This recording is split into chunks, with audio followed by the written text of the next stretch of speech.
La première diplomate à être reçue ce mardi 16 décembre au cabinet du ministre des Affaires étrangères, de la francophonie et des Congolais de l'étranger n'est autre que l'Égyptienne Iman Sami Yakout.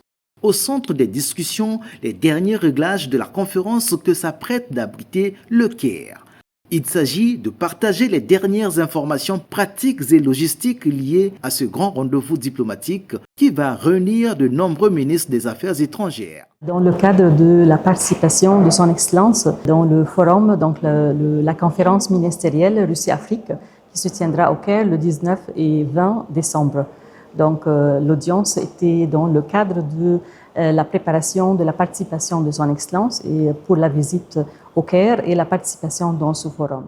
C'est le même exercice avec l'ambassadeur russe Ilyas Iskandarov, venu échanger avec le ministre Jean-Claude Gakosso sur ce que la Russie attend de cette conférence du Caire, à laquelle prend également part le chef de la diplomatie russe, le ministre Sergueï Lavrov. Avec Monsieur le ministre, nous avons évoqué toutes ces questions concernant notre coopération gagnant-gagnante entre la Russie et pays d'Afrique, et bien sûr avec le pays ami, la République du Congo.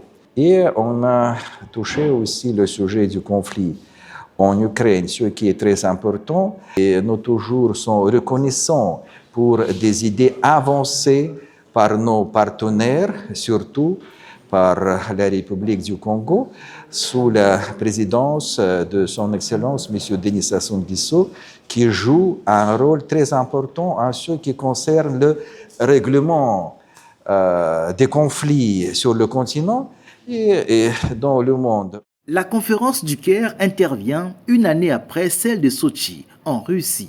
Cette deuxième édition réunit plusieurs hautes personnalités du monde représentant des États et des gouvernements, les organisations internationales et non gouvernementales ainsi que la société civile. En termes d'enjeux, la conférence du Caire permet à la Russie d'asseoir son ancrage sur le continent africain afin de faire avancer un monde multipolaire où le respect de la souveraineté des États reste un principe.